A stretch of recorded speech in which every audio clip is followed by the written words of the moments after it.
பாஜக கூட்டணியில் ராஜ்யசபா சீட் கேட்கும் கட்சிகள் லோக்சபா தேர்தலில் தாமரை சின்னத்தில் போட்டியிட வேண்டும் என செக் வைத்துள்ளது பாஜக. மக்களவைத் தேர்தல் நெருங்கி வரும் நிலையில் தமிழகத்தில் அரசியல் களம் சூடுபிடிக்க தொடங்கியுள்ளது. திமுக சார்பில் கூட்டணி கட்சிகளிடம் முதற்கட்ட பேச்சுவார்த்தை நடந்து முடிந்துள்ளது. அதிமுக, பாஜகவில் கூட்டணி பேச்சுவார்த்தைகள் முடிவை எட்டவில்லை. தேமுதிக மற்றும் பாமகவை தங்களுடன் கூட்டணியில் இணைக்க அதிமுகவும் பாஜகவும் தீவிரமாக முயன்று வருகிறது. இந்த சூழலில் அண்மையில் சென்னை கோயம்பேட்டில் உள்ள கட்சி தலைமை அலுவலகத்தில் தேமுதிக மாவட்ட செயலாளர்கள் கூட்டம் நடைபெற்றது. மாவட்ட செயலாளர்களிடம் எந்த கட்சியுடனும் கூட்டணி அமைக்கலாம் என்று தொடர்பாக பிரேமலதா கருத்து கேட்டுள்ளார். அதைத் தொடர்ந்து செய்தியாளர்களை சந்தித்த பிரேமலதா அதிரடியாக கூட்டணி தொடர்பான நிலைப்பாட்டையும் அறிவித்துள்ளார். மக்களவைத் தேர்தலில் 14 தொகுதிகளுக்கும் ஒரு ராஜ்யசபா சீட்டும் கொடுக்கும் கட்சியுடன் தான் கூட்டணி அமைக்கப்படும் என தெரிவித்தார் பிரேமலதா.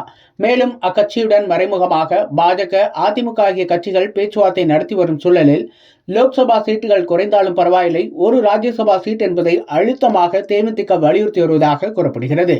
ராஜ்யசபா சீட் கொடுக்க வேண்டும் என்ற தேமுதிகவின் நிபந்தனையால் கூட்டணி பேச்சுவார்த்தையில் இழுபறி நீடித்து வருகிறது. தேமுதிகவை தங்கள் பக்கம் இழுக்க பாஜகவும் அதிமுகவும் தீவிரம் காட்டி வருவதால் தமிழக அரசியல் களத்தில் பெரும் எதிர்பார்ப்பு நிலவுகிறது. தேமுதிகவின் நிபந்தனையை எந்த கட்சி ஏற்கும் என்பதை பொறுத்திருந்துதான் பார்க்க வேண்டும்.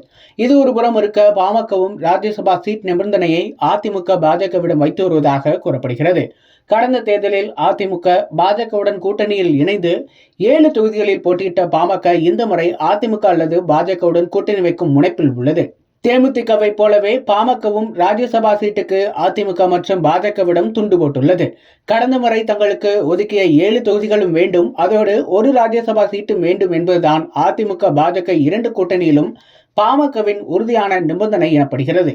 ராஜ்யசபா சீட்டு பாமக, தேமுதிக ஆகிய இரு கட்சிகளும் கூட்டணி பேச்சுவார்த்தையில் முரண்டு பிடித்து வரும் நிலையில் ராஜ்யசபா சீட் கொடுக்க பாஜக, அதிமுக என இரு கட்சிகளுமே தயக்கம் காட்டி வருகின்றன.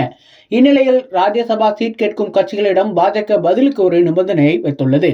பாஜக மாநில துணைத் தலைவர் KP ராமலிங்கம் இதுகுறித்து பேசுகையில், மாநிலங்களவையில் சீட் கேட்பவர்கள் மக்களவை தேர்தலில் தாமரை சின்னத்தில் போட்டியிட வேண்டும்.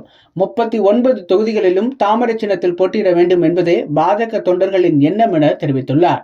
பாஜக மூத்த தலைவர் KP ராமலிங்கத்தின் இந்த கருத்து தேமுதிக, பாமகவுக்கு ஷாக் கொடுத்துள்ளது. ராஜ்யசபா சீட் முக்கியமா, சொந்த சின்னத்தில் நிற்பது முக்கியமா என்ற குழப்பமான நிலையை நோக்கி பாமக, தேமுதிகவை நகர்த்தியுள்ளது பாஜக. இந்த கட்சிகள் என்ன முடிவெடுக்கும் என்பதை பொறுத்திருந்துதான் பார்க்க வேண்டும்.